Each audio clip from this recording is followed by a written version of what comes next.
Radhe Radhe. I'm coming in live stream here and reading the slok of Bhagavad Gita, Adhyay number 2 and slok number 26. Thank you for supporting me.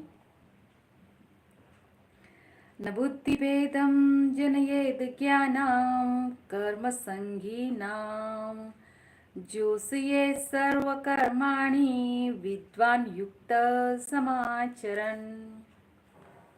Translation in English. So as not to disturb the minds of ignorant men attached to the petty results of prescribed duties, a learned person should not induce them to stop work. Rather, by working in the spirit of devotion, he should engage them in all sorts of activities for the gradual development of Krishna consciousness. Purport. Vedescha sarvair aham eva vedayah. That is the end of all Vedic rituals.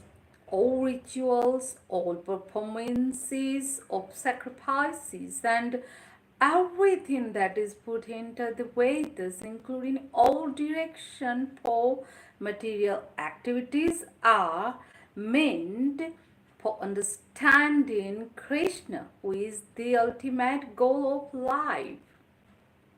But because the conditioned souls do not know anything beyond sense gratification, they study the Vedas to the end. But through fruitive activities and sense gratification regulated by the Vedic rituals, one is gradually elevated to Krishna consciousness. Therefore, a realized soul in Krishna consciousness should not disturb others in their activities or understanding, but he should act by showing how the results of all work can be dedicated to the service of Krishna. The learned Krishna conscious person may act in such a way that the ignorant person working for sense gratification may learn how to act, how to behave.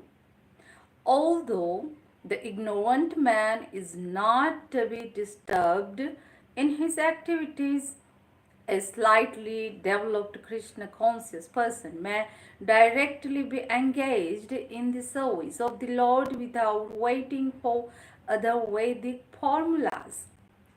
For this fortunate man, there is no need to follow the Vedic rituals, because by direct Krishna consciousness one can have all the results one would otherwise derive from following one's prescribed duties.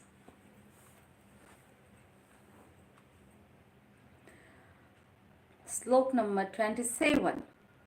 Prakrute kriyamanani gune karmani sarvasah ahankara vimurtatma karta hamiti manyate. Translation in English. The spirit soul, bewildered by the influence of false ego, thinks himself the doer of activities that are actually carried out by the three modes of material nature. Purport means in Hindi, tatparya. Two persons, one in Krishna consciousness and the other in material consciousness, working on the same level, may appear to be walking on the same platform, but there is a wide gulf of difference in their respective positions.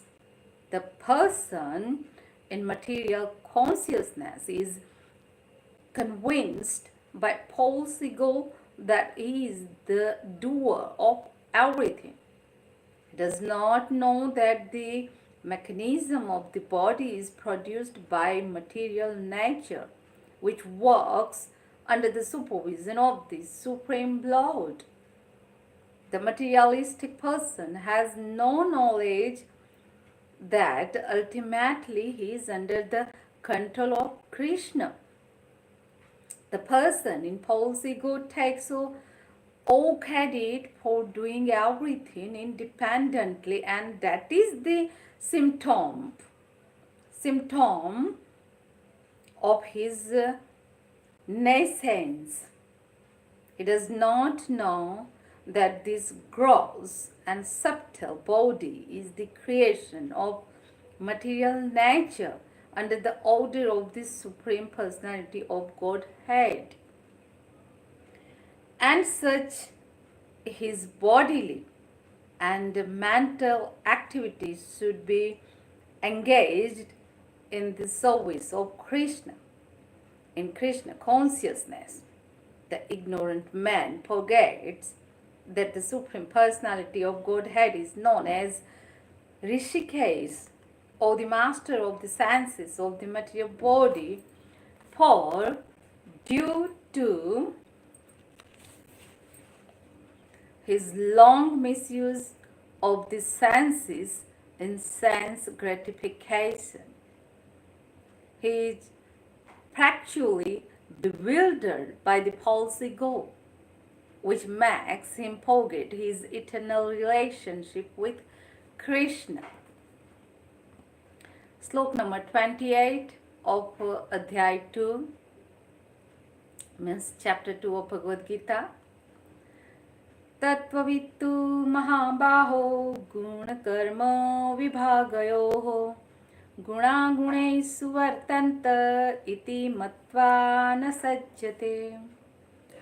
Translation in English: one who is in knowledge of the absolute truth, almighty armed, does not engage himself in the senses of sense gratification, knowing well the differences between work in devotion and work for fruitive results.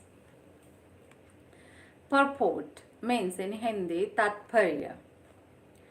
The knower of the absolute truth is convinced of his awkward position in material association. He knows that he is part and parcel of the Supreme Personality of Godhead Krishna, and that his position should not be in the material creation. He knows his real identity as part and parcel of the Supreme, who is eternal bliss and knowledge, and he realizes that somehow or other he is entrapped in the material conception of life. In his pure state of existence, he is meant to dovetail his activities in devotional service to the Supreme Personality of Godhead Krishna. He therefore engages himself in the activities of Krishna consciousness and becomes naturally unattached to the activities of the material senses, which are all circumstantial and temporary. He knows that his material condition of life is under the supreme control of the Lord.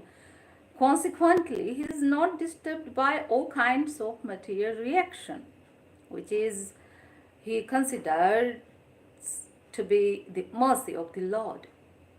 According to Srimad Bhagavatam, one who knows the absolute truth in three different features, namely Brahma, Paramatma, and the Supreme Personality of Godhead, is called Tattvavit, for the knows also his own factual position in relationship with the Supreme. By the way, thank you very much for listening me and watching me. I'll be coming very soon with next day, very next day. Till that time, I would like to say Jai Shri Krishna, Radhe Radhe.